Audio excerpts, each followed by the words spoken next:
Hello and welcome to part 2 of episode 206 on the dangers of collaboration platforms. If you haven't listened to the previous part, you might want to do that. We set the scene for what we're going to talk about. If you've just listened to it, thank you very much for coming back. We are delighted. So we're going to go straight into it. So there's, I think, how many? We identified maybe 3 or 4 areas. And the first area is, what are the dangers of everyday use? So what are the things that we need to look out for? And the first thing that came to my mind, Maya, was there's a lot. There's a big spectrum, but the two poles for me are, there's either the danger of overload, so too much information, or that's the danger that I miss out and I'm supposed to be reading or listening to or whatever, stuff that's going on, and I don't. Oh, didn't you see that? That was in the Slack. Yes. Yeah. And you've got a note there about coming back from a holiday. Well, yes, thinking about this time of year particularly, I think certainly, that would be another episode to talk about how use of the whole out-of-office thing in email is changing and evolving. But it used to be a fairly normal thing that you would go away for a fortnight and you basically put on a message that says, I'm not here. Contact whoever about whatever kind of problem. Whereas that doesn't really work with these online digital hubs that we're talking about as collaboration platforms. So when you come back, basically what you're going to see is an awful lot of lit up channels and red alerts, and knowing how to prioritize that and what on earth have I missed? Which ones can I ignore? Which ones can I just mark as red and get on with my life? Otherwise, I'm going to spend the first week of my return from holiday trying to catch up on whatever it is I might have missed. Mm-hmm. And including that in the team agreement. How do we do that? What do we do? Are there conversations that the person who's not there needs to know about, and how are we going to let them know about it? Or actually, you just come back and like a holiday before we had all this stuff, you just come back and people catch you up? Yeah, and maybe you could ask somebody what it is you missed and so on. It's one of those things in the team agreement that probably reminds us why it's important to keep agreements like this under review and actually revisit them from time to time, because as teams grow, the number of channels grows, the number of different projects grows, and so on. And so what might start off as, everybody check Slack every day because everything in there is important, that might not apply in a year or so once you've scaled considerably and there's all sorts of stuff going on. And therefore, the way that you use different channels, the way that you use different tags and alerts, because if you know somebody's on holiday, maybe you can tag them by tagging them within the channel so that they know that's a particular thing to have a look at when they get back. Or maybe you can agree that there are certain channels that you really need to keep an eye on, an announcement one, for example, where we expect you to have a notification that you will see as soon as you get back. But please don't set it so you have to see it on holiday. Unless you have a channel for the building is on fire or that's the phone. That channel is the phone. Exactly. You don't use instant messaging for that. So, so it really all does come down to an understanding and an agreement about how we use these tools, not just what could they be used for, but how do they fit with what we're doing as a team and how we want to connect with each other. In that, I think there's the use of the @channel, which, of course, we don't use it because the other person. Yeah, it's actually at the other person or at the other person plus collaborator. But again, when is it important that everyone absolutely knows about this thing? And maybe that's also something like you're saying. I think that's such a great point, to continue reviewing that team agreement and to continue reviewing how we are using all these tools. Yeah, and I think maybe people get anxious about using @channel because Slack warns you. Says you're about to ping 40 people in 8 different time zones or something. Yeah. But then you've got to think, well, that depends on what alerts they've set. Because if it's there on Do Not Disturb, it won't actually wake them up, probably. I think it's a case of balance and really being quite pragmatic about what you need within your own team and what the reality of the setup is. I always get the warning about different time zones where you and I are only one time zone apart, but Slack is saying, she might be asleep. But it's not. Okay, because my phone is off. Yeah, exactly. But that leads me to the point that we were saying about either overload or missing out. I mean, the nice thing about this that we didn't have when we had a landline was that we can switch it off. So, Yes. and this is really, really important. And again, I think this is not, we don't prompt people enough. Well, we do about notifications, because you really need to take, the user really needs to take some, not some, actually, responsibility for that. You decide, like, I don't see, there's only one channel that I see whether there's something new in my Slack app on my phone. I don't see it otherwise. And a lot of the time, I don't have notifications on because I check it so regularly that I know I check it enough so that I'm not going to miss out on anything for days. But at a team or an enterprise level, you might need to be more explicit about that, including reminding people that it's okay to actually log right out of it when you go on holiday. Because we all have this stuff on our phones, and there's this sense of, well, it's there. I'll just have I've done Facebook. I'll just have a look at Slack. And that's such a bad idea. And it's so unhealthy. And I know it's not just freelancers who do it. Yeah, we'll jump onto the health aspect, because that is really, really important. It deserves a point on its own. And number 2. So the other thing, and so emojis. That for me is a danger of a collaboration platform. And just a couple of things. One is someone in the virtual team talk Slack had put an animated emoji. Oh my God. And why not? Oh, no, please. This is really interesting, because I don't like GIFs. I don't like anything moving in front of me. Sometimes I leave websites because it's just too much stuff moving. So when there's GIFs, I just try and scroll down as quick as possible. But to see an animated emoji, someone's thumbs up, I was like, oh no, but this just goes to show there's no accounting for taste. Yeah, and these things just get added in upgrades, whether you like them or not. It's like, you had emojis, now you've got wiggly flashing emojis. Lucky you, and it's up to you how you use them. An important point about things like that as well is going back to the accessibility issues we were talking about in the earlier segment, that things like that, we might find them irritating and annoying, but actually if you have dyslexia or anything like that, it might go way beyond the annoying to the point that you cannot read that screen anymore. So worth remembering, and again, worth having that conversation, because we've probably been working together in a team for so long, and then we adopt these platforms, and we don't talk about these things, and we don't think, even if it's affecting us, we don't think of bringing them up or raising them. And if you are recruiting, or if it's a new team, then these are not the first things that people think about when you're thinking about onboarding and stuff like that. And it's so subtle, because emojis actually take on different meanings in popular culture, or in the workplace, or in a specific chat. And again, I mean, it sounds maybe like overkill, but it almost needs to be in your team agreement, whether written or spoken, or just understood, of how we use them or how we don't. It's not overkill. I think that's a really good point. That's a really, really good point, because also it will help with the conversations being slicker and keeping us all on the same emoji page. But you've got a point here, which I'll jump to, about our emojis. And I think this was a note from another episode. Our emojis and our use culture specific also. Yeah, I think this came up when we were looking at sort of kudos and celebrations, and there was the taco app about giving people a taco if they've done something cool for somebody else. And there might well be people on another side of the world saying, well, what's a taco? And quite often, if you start typing celebration or congratulations or something, one of the default emojis that pops up is a champagne bottle. Which, again, I think is quite culturally specific. It certainly suggests a culture where you celebrate with alcohol, with a certain kind of beverage. And these things are not universal. And whilst I think whoever it is who's globally responsible for emoji-sets have gone quite a long way in recent years in things like skin tone, there are other aspects where we're still very westernized, very US culture, and sort of maybe European culture biased in terms of the imagery that we use. So it's just a case of being aware of that within our teams, that might but not be universal in its associations. And in going even deeper, even in our team, even if we come from the same geographical location, for example, some of the hand gesture emojis, they might be interpreted differently. So all of that, it's really, really interesting.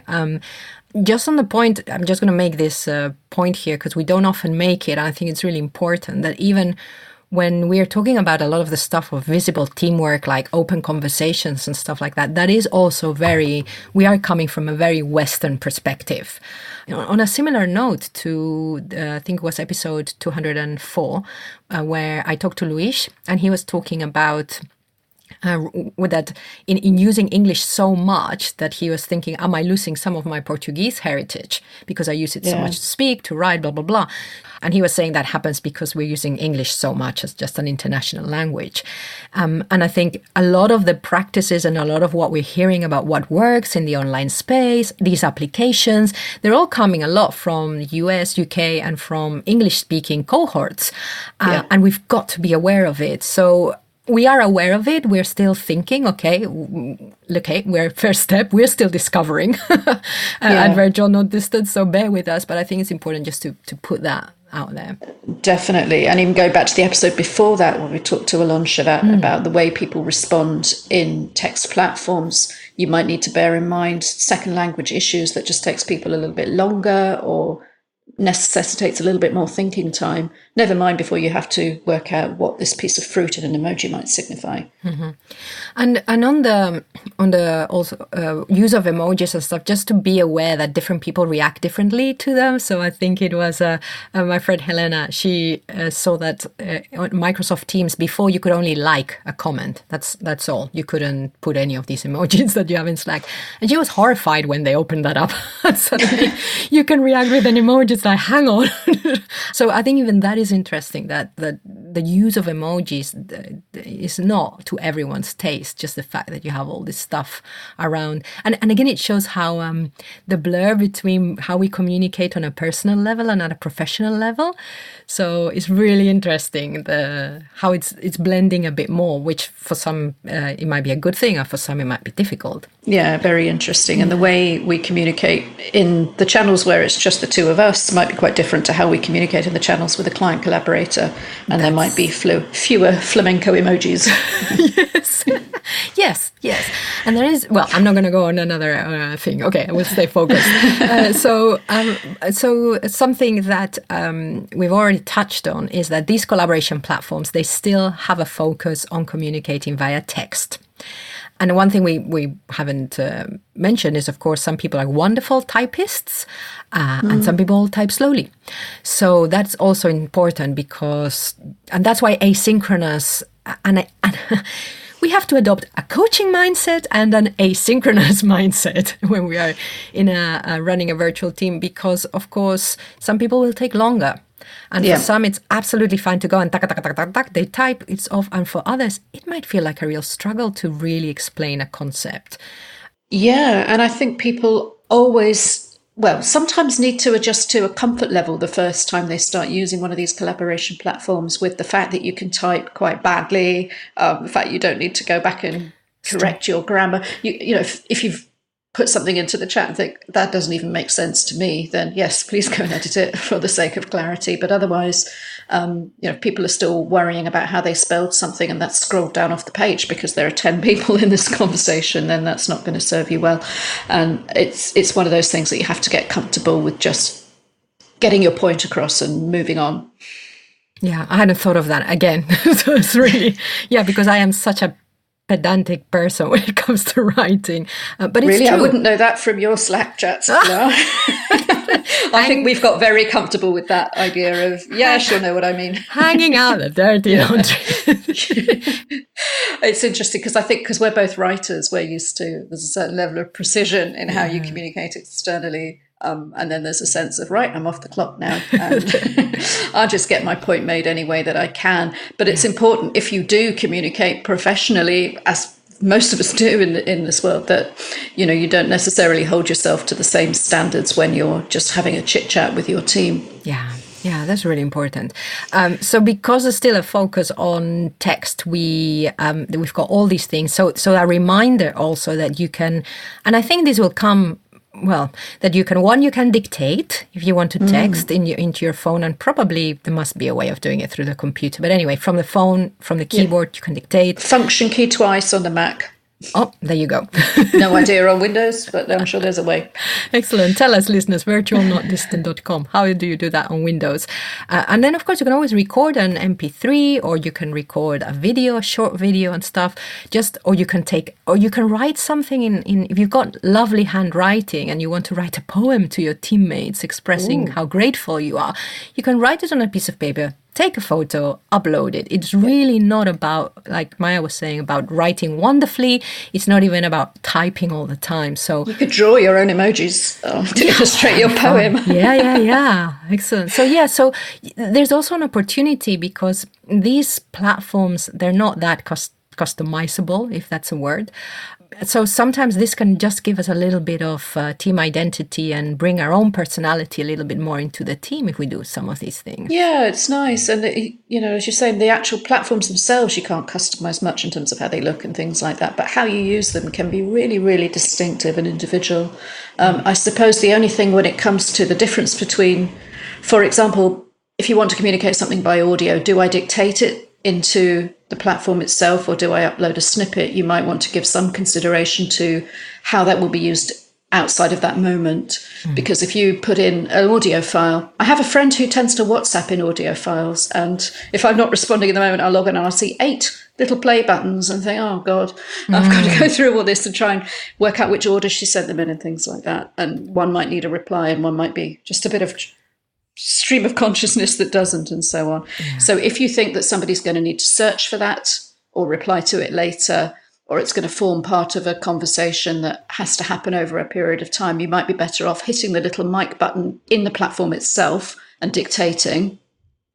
Whereas if it's kind of something you just want to elaborate on in the moment that's not likely to be searched or archived or used again in the future, then you can dictate an audio file so people will listen to it rather than reading it. Yeah. Or if you're really happy about something and you want that to come across. So there's also that, which brings us to my first point of, okay, so we've got all this stuff. What do we do about it? Which is mindfulness from how we are using the platform to our notifications to whether if we're audioing, is that going to be useful, helpful, etc. We've already talked about the team agreement and how important that is in loads of different levels. And also I was going to suggest also that we don't have to be on them all the time if our work doesn't require it and if our team doesn't require it. Again, these are things that you can shut down. If you've got all your systems right, then you know that people know that you're not going to be around for a day, for example. Or a week. Or a week even. Yeah. So I think it's really important. Just like when email started to be such an issue, people said, okay, well, I check email at 9 o'clock, at 1 o'clock, at 5 o'clock, for example. Well, you can do the same with the platforms. As long as you know what happens if someone absolutely urgently needs you. Then do that. Absolutely. And it's one of those things that gets so embedded into organizational culture and expectation that people cease to question it. I can remember when things like the 4-hour work week first came out and suggested only checking email once a day or something, and people were like, oh, I could never do that in my work.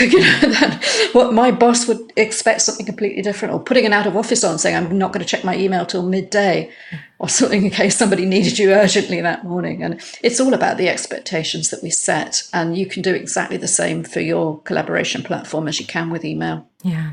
So just a reminder that episode 153, if you're a new listener, you might want to check it out. It's called Should We Be Talking or Typing? And we look a little bit more about this. We're probably repeating ourselves a bit, but just in case.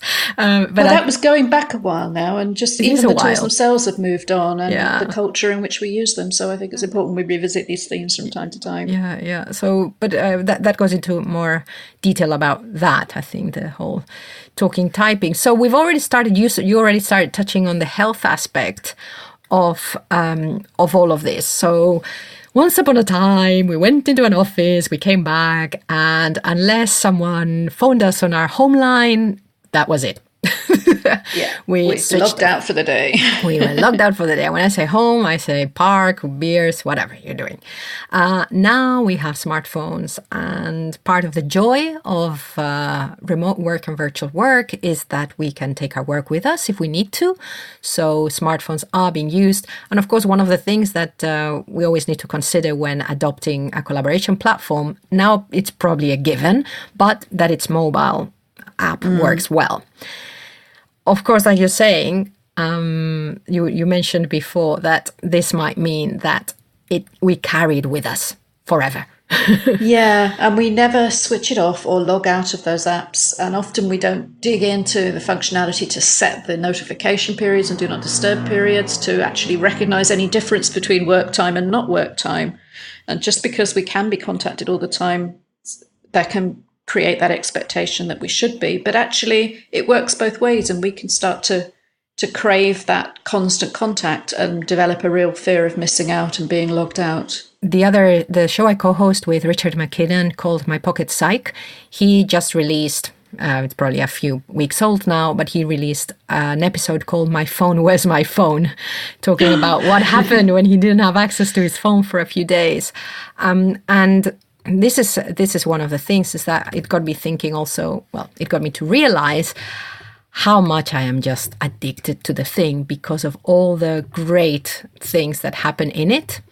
So my phone is where I have access to my friends, my family, my colleagues, my potential clients, the people your I whole know. life. Yeah, it's like so much. Your Twitter. Yeah, everything. So it's more likely, I am very, very, very lucky that it's more likely something good is happening in my phone than bad. Yeah, but it is a dependency, isn't it? My phone has reached the point now where I'm getting warnings saying that the battery needs replacing, and I'm actually really scared to hand it in to get it serviced and get the battery fixed, because that means they'll probably have to have it for a few hours, and then I won't have it. Okay. And what if they break it? Yeah.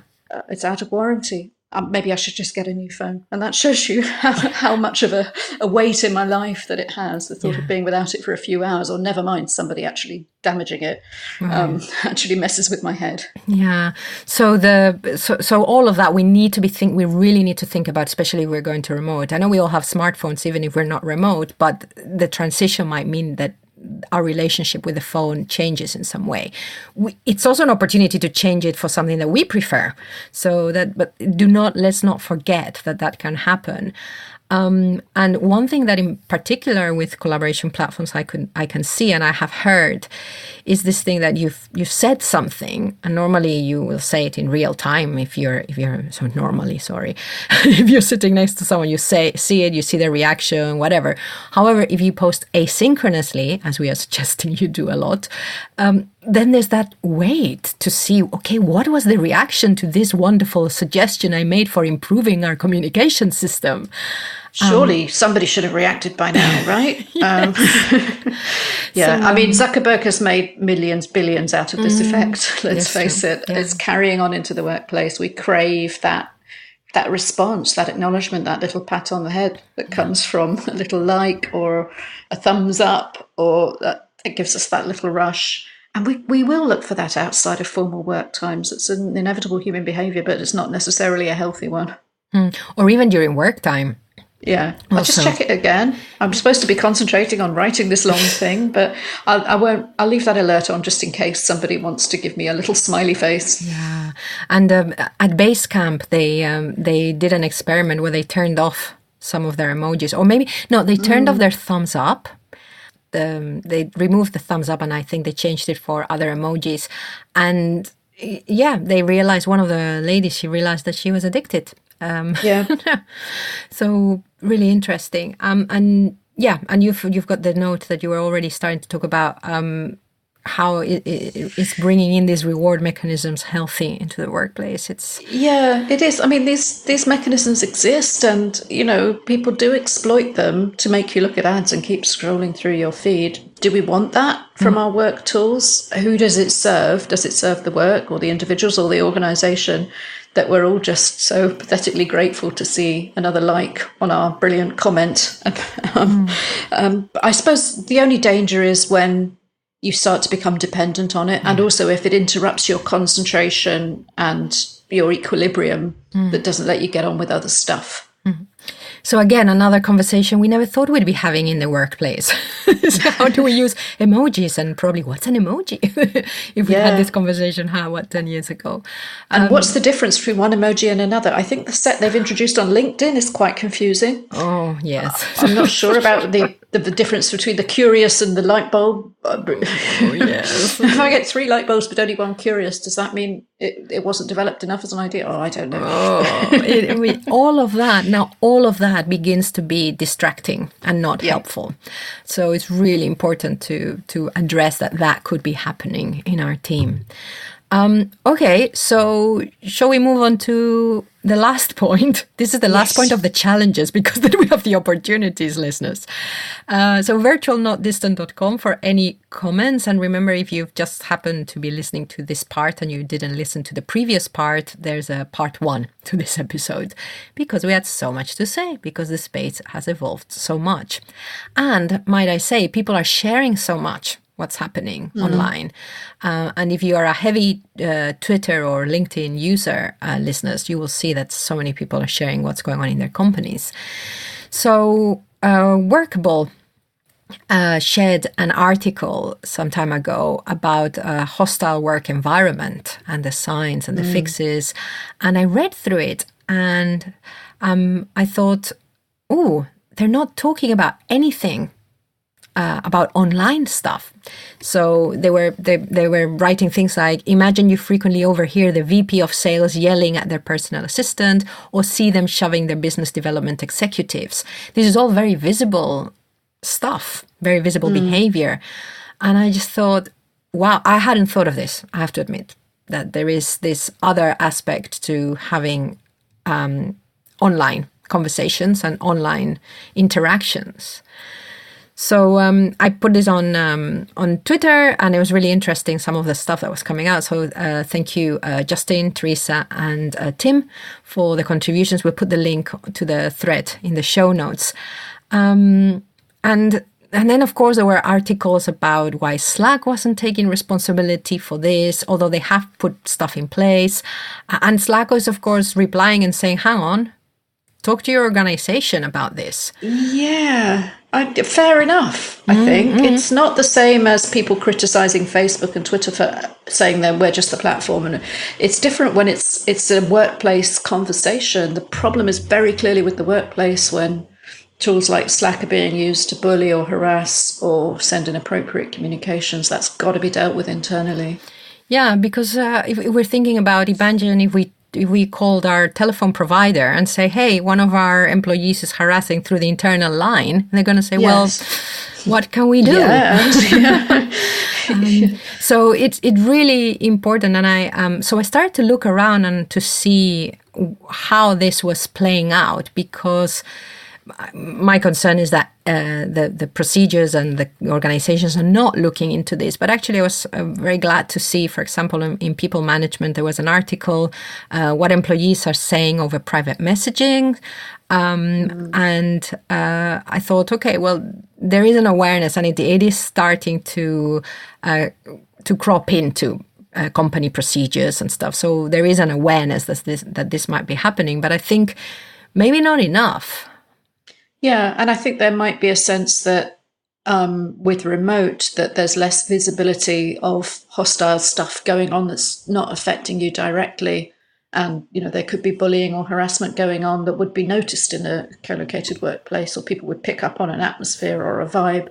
But if they're not directly involved in it, it's certainly easier for people to look the other way. Mm-hmm. And this is why it's so important to, especially when only some of the people are remote, if we have a satellite setup, that we forget to have regular conversations with team members, and that we set up stuff where we can then more easily see when something has changed, because this is something where we can maybe notice. Maybe. And also just to continue checking in and just checking in that people are okay and all of that, and asking questions and not waiting for problems to be raised. So I suppose what I'm saying is creating a space where it's really easy to flag stuff up with you or someone else in the organization, with a colleague, whatever. So, yeah. Yeah, creating those different channels, I think, we've talked a lot about how connecting with people outside of your immediate day-to-day work can be harder to facilitate online. So there's a sense of, if I've got a problem with a colleague, who do I talk to? What are the problems with the person I'm directly working with or with my line manager? If you were in a more open, co-located organization, you might have friendships and things that exist very much outside that, whereas in the remote space, you have to make sure that those things have time to be created. So using open chats and structureless meetings and creating that planned spontaneity so people get to know their colleagues. So they do have different pathways to escalate problems rather than going straight to HR or their manager, because sometimes those routes aren't appropriate depending where the source of the problem is. Yeah, and also sometimes some things you might need a second opinion as to whether something is serious or not. Yeah, or is this okay, or is this normal here? Am I overreacting? Exactly. Just to have that sounding board and know that it's a confidential way to do that is really important. And so there's companies that even doing things that you wouldn't think are directly connected to this, like having virtual coffees that anyone in the company can attend, for example, that take place at a certain day every week, and anyone from the company can attend, so you can make different connections. Or in smaller organizations, having pairing systems where you encourage people just to hop on a call or on a video meeting with someone else in the company just to chat and get to know each other. All of those things that at first look like, oh, we're just trying to be social. Actually, you're also helping people build a support network. Yes, you're helping to deal with these kind of problems that can arise in any organization, because organizations are made up of people and they bring all sorts of stuff to the table. You never know what's going to arise. And all these things make it easier for you as a leader of a remote team to have these different ways that information can come to you and filter through to you. Mm-hmm. And one of the people management article had something that you thought, no, which is, of course, all these conversations in the end can be monitored.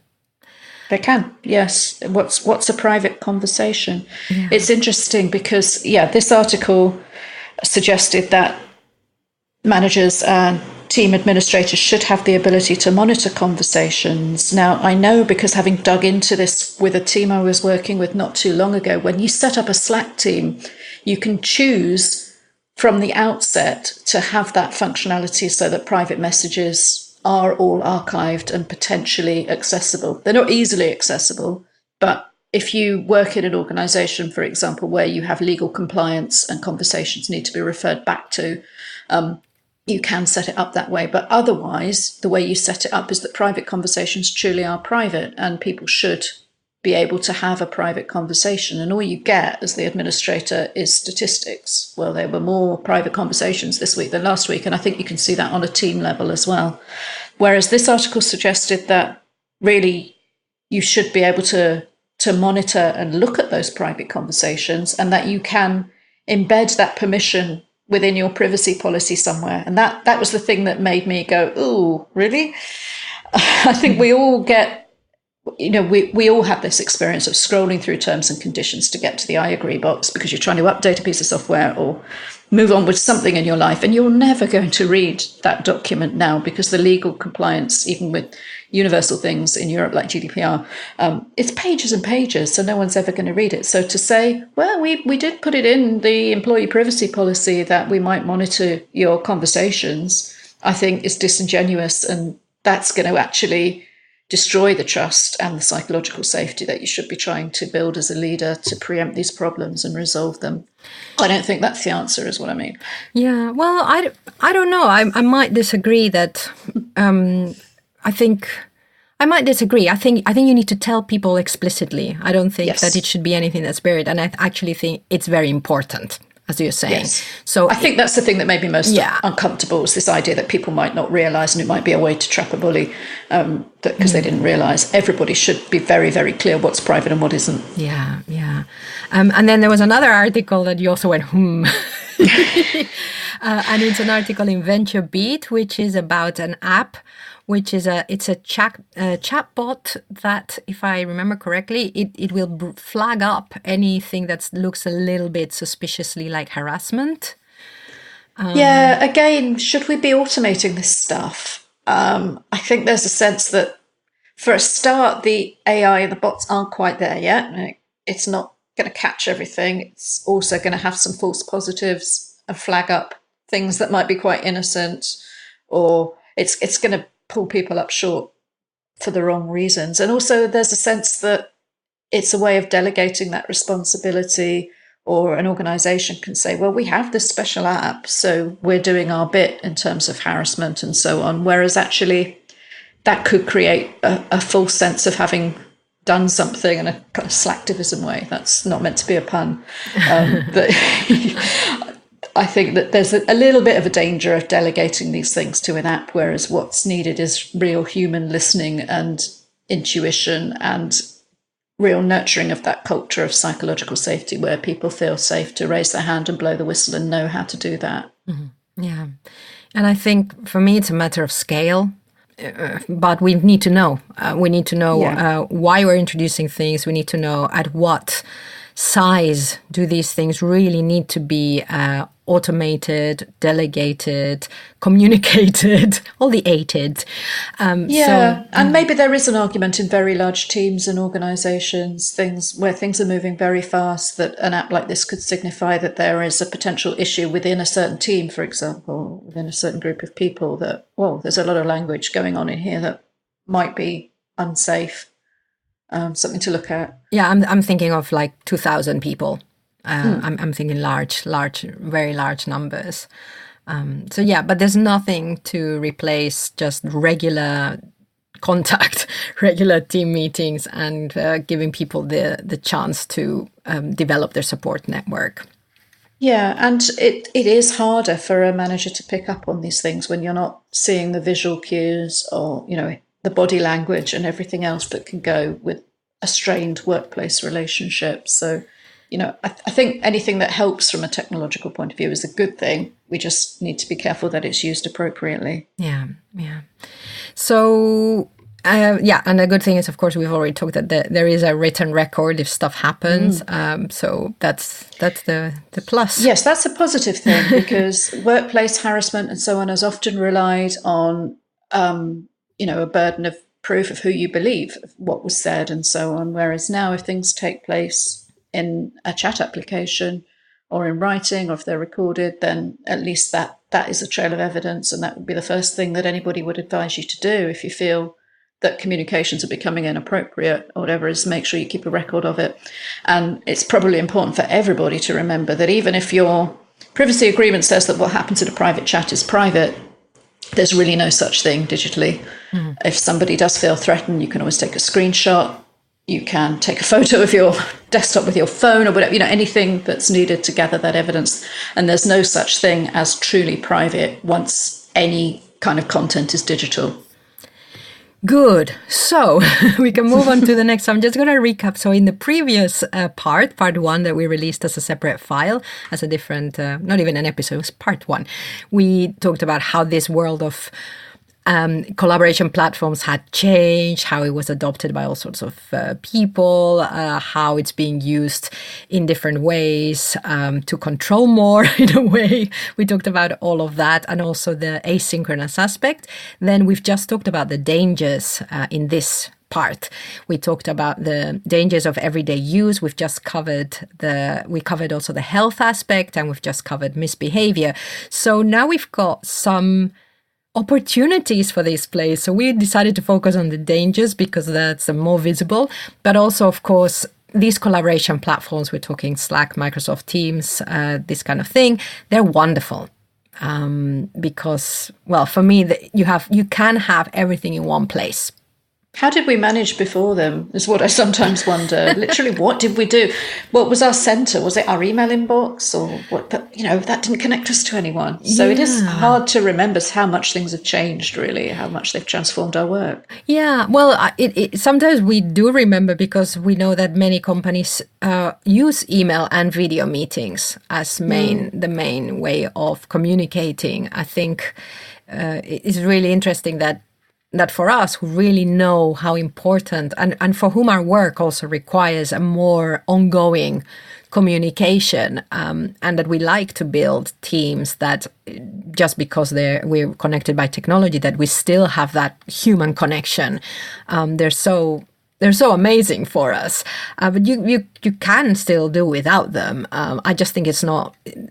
The experience is not as rich, and everyone says about the dangers of isolation in virtual teams, of disconnectedness, no team spirit, etc., etc. Well, these platforms can help in many ways build all that. That actually, with email and team meetings on their own, it's difficult. It's more difficult, I think. Yeah. Yeah, so we agree. Yeah, no, these are a good thing generally, and for all that we've deconstructed some of the risks associated with them, I think it is important to say that these things are a huge boon for the remote workplace overall. Yeah, and probably why it's exploded with broadband and the better quality video meeting software, and the use and the fact that a lot of these, Slack can be free. You can have you can't have as many things as when you pay, but it's more than enough. The same with other things like Trello, and Basecamp dropped its price now for I don't even know if it's a yearly fee. They're really so affordable. Right. And that's why people get excited also about remote collaboration, because now it's not just you somewhere. Yeah. So it's really nice. And I think it helps. In the previous part, Maya, you had a call out for listeners to, okay, what shall we call these applications? Because we talked about the fact we didn't like the fact that they were called chat-based. So you talked about it, and I just think it really, they are the hub. They are our workplace. They are our online office. And it's an office is where you go to be with other people. And this happens here. Yes. It's your online office, and that's where you go to be with other people. You might have your documents there, but maybe you have a filing cabinet that's somewhere else. I don't know. And it depends how you use it also. And I was also thinking about the opportunities for this, is that I was listening to an episode, I think, was it the HBR or someone? I think it was HBR, and they were looking at conflict. And they were saying how sometimes relationships get a little bit sour in teams because they don't know who's responsible for what, whether someone has done this, accountability, etc. And I was thinking, visible teamwork, which is made so much easier by these platforms, is great at preventing conflict in that way. Because just having it all out there so that you can go and if you have a concern about something, you should be able to just go and see for yourself. Yeah, it's a real track, and it has been a show.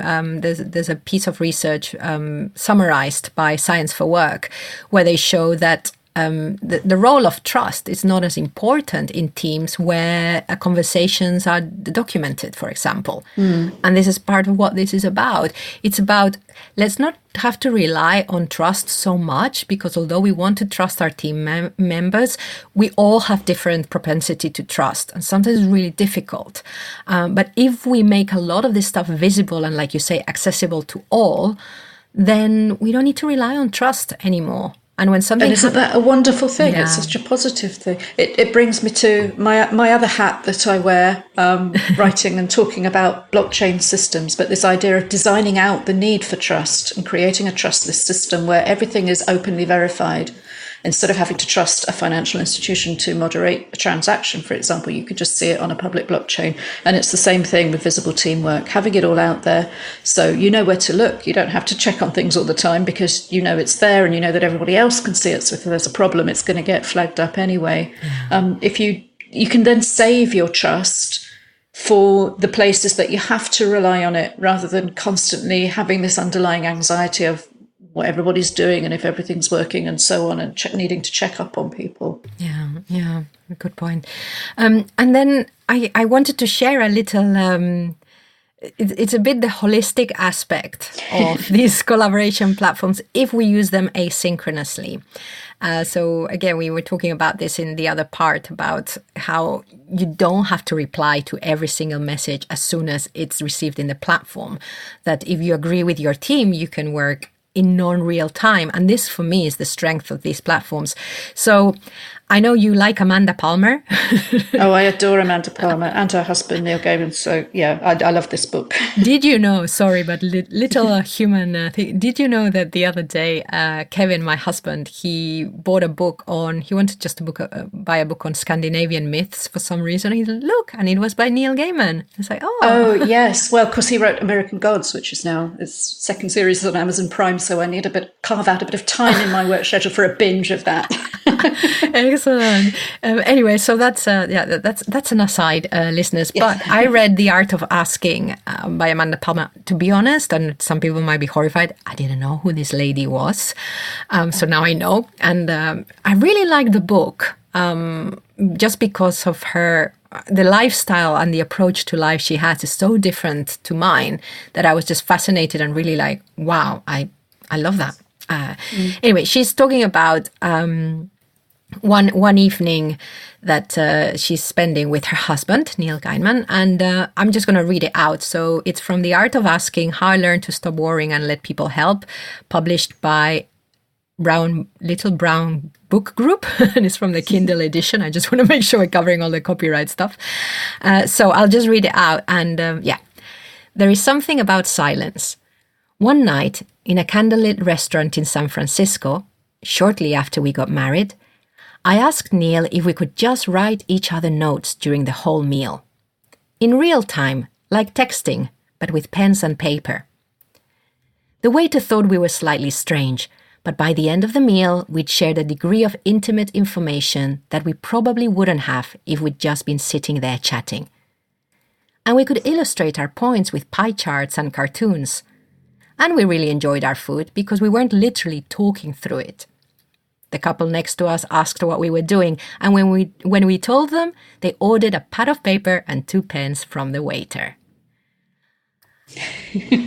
I think it's so fascinating that out of that whole amazing book, that was the bit you picked up on, and it's such a curiosity. I can't imagine doing it, but I can imagine them doing it.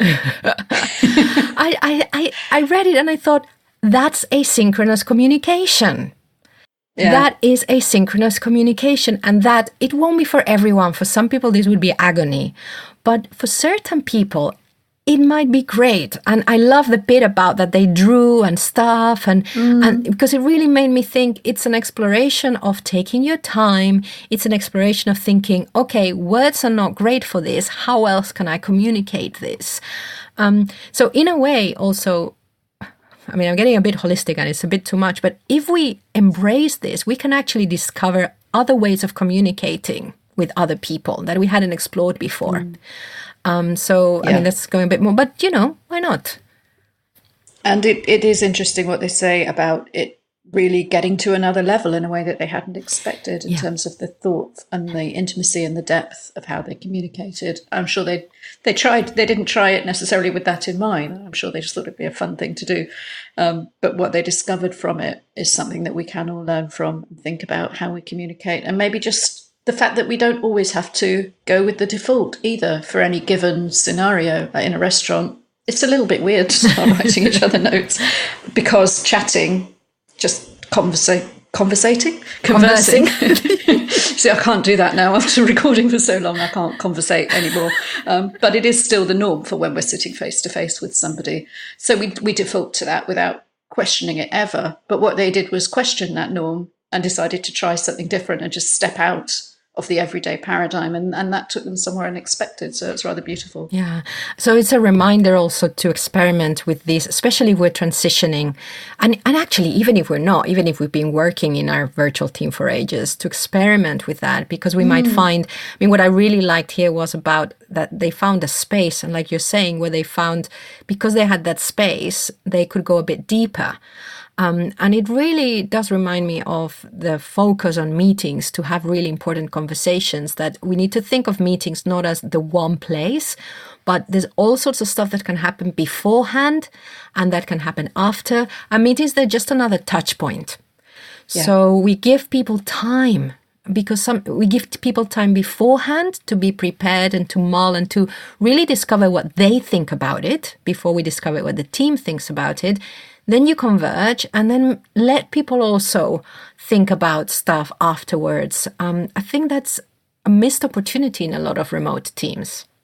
Yeah, we tend to kind of block our time very synchronously and think about the bits where we overlap and the bits where those are the windows in which we can converse and collaborate. And that's to miss out on all of these different angles that, going back to that lovely phrase, time agnostic, that you introduced earlier in the conversation, I think the benefits of that are really exciting. And when you combine that with what these two were doing in the restaurant of just challenging the way you normally do things and saying, well, could this be getting stale? Let's just switch it up and try something different. Then who knows what could result. Mm-hmm.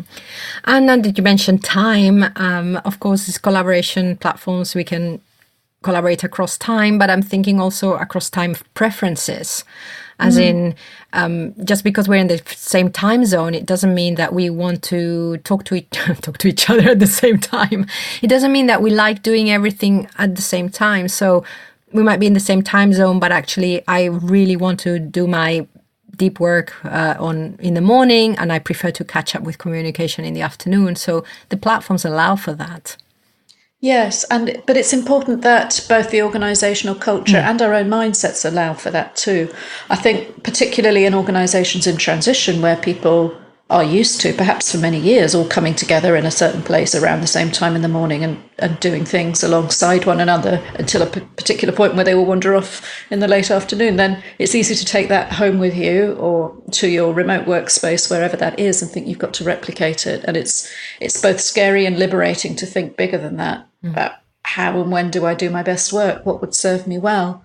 And I think it's easier for people in certain occupations who are more used to working independently. You hear of writers or developers who only work in the middle of the night and things like that. You think, well, it can't just be them. We do all have natural rhythms and preferences, but I think a lot of us are programmed over years to tune them out and to go with the majority. And so rediscovering those time preferences, again, it might involve a bit of experimentation. Well, let me see if I can do my concentrated deep work. I'll try doing 2 hours in the morning, and then I'll try doing 2 hours in the middle of the day, and then 2 hours in the late afternoon, and so on, and just monitoring your concentration and your productivity and your satisfaction and seeing what really works for you. Yeah, it is an opportunity when you make that transition to find yourself again away from your teammates also.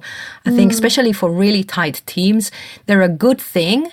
And I think we can take that, but also give us some space as individuals also.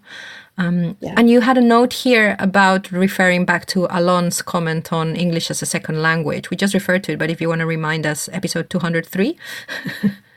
Yes, it was really thinking about the way that we, for example, going back to the restaurant scene with Amanda Palmer and Neil Gaiman, obviously they're both writers and incredibly creative people. And they're used to expressing themselves very deeply and creatively in words and in little pictures or whatever, and that's perfect for them. And they're completely in tune with one another on that front because there's no differential between them in that expectation, and they know exactly what each other is capable of expressing. Whereas in our remote teams, we might be dealing with people who are not only in very different cultures, very different mindsets, but they might also have different language backgrounds. And so we do need to, again, just remember to make allowances for that and be prepared to mix things up for that reason as well. As Elon reminded us, if somebody doesn't reply straight away, it might not mean they want to be consciously asynchronous. They might just be thinking about what you said or working out the best way to phrase a reply if it's not their first language, for example. Mm-hmm. And then finally, you already started to touch on this, is that these platforms, there is not one way of using them. Of course, they work better if you have a certain dynamics and cadence. However, there is not one way. And at the same time, I think consider that sometimes you might want it to do stuff that it's not designed to do. Yeah. And then you might need to ask yourself, is this the right tool? Yes, for that's the job? interesting. Yeah. Are we just hidebound by we've always used this thing, so somehow we've got to stretch it and adapt it? You might well be able to do that, and that might be the best way forward. Or you might need to just think a little bit more laterally and perhaps try something different. Yeah. So yes, this last thought was prompted by I saw someone on Twitter asking, is there a way of scheduling messages, direct messages, I think on Twitter or something like that. Oh no, was that it? Oh, I don't remember. Anyway, whatever it was, I was thinking that, no, it wasn't on Twitter. I think it was on a platform, on Slack. That's it. They were asking, can we schedule messages in Slack? And I'm thinking, well, okay, why? And why would you want to do that? Yeah. I don't know. So, sometimes I'm thinking it might be for not wanting to send a message at a time. Again, it's if you don't have a time agreement and you send a message at an odd time to someone, maybe you would prefer to send it in the morning.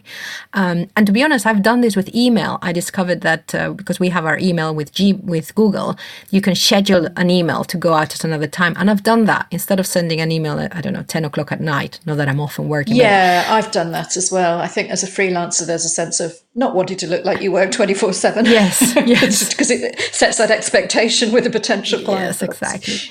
That will go with business hours. Yeah. So it was interesting to see, so sometimes you are going to want it to do that, but actually, no. And the question of why is very important. Why would you want to do that? So what could you do instead? But I think it's really important, just as these platforms get adopted more widely, that we remember that there are ways of doing it and we need to agree at a team. Organizations introducing them at an organizational level, please think about what's going to happen due to the culture of your organization and issue any guidelines if you think that actually the behavior is going to need to be modified. Yeah. And if you think you need to schedule a Slack message, then you need to look at why that functionality isn't there. It's because the functionality exists for people to manage their messages and get that message at a time zone that's appropriate for them. It's not about when you push it out, it's about when they access it. Yeah, very interesting. Yeah, so listeners, let us know what you think about this. If you've been using them for ages, that'll be an interesting point of view to see someone who's been evolving their practice with them in your team or as an individual. Tell us what you love and what you hate. Please tell us what you hate about them, because it always makes for more fun feedback. But also understanding what people don't like about them can help us modify how we use them also. And anything you want to tell us. And also just let us know, I think the episode was as long as it needed to be. The only problem with podcasting is if the files get too large, so we split this.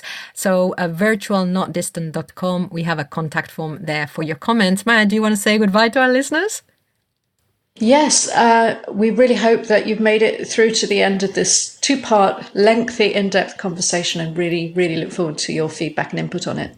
Wherever you are, whatever you're doing, enjoy.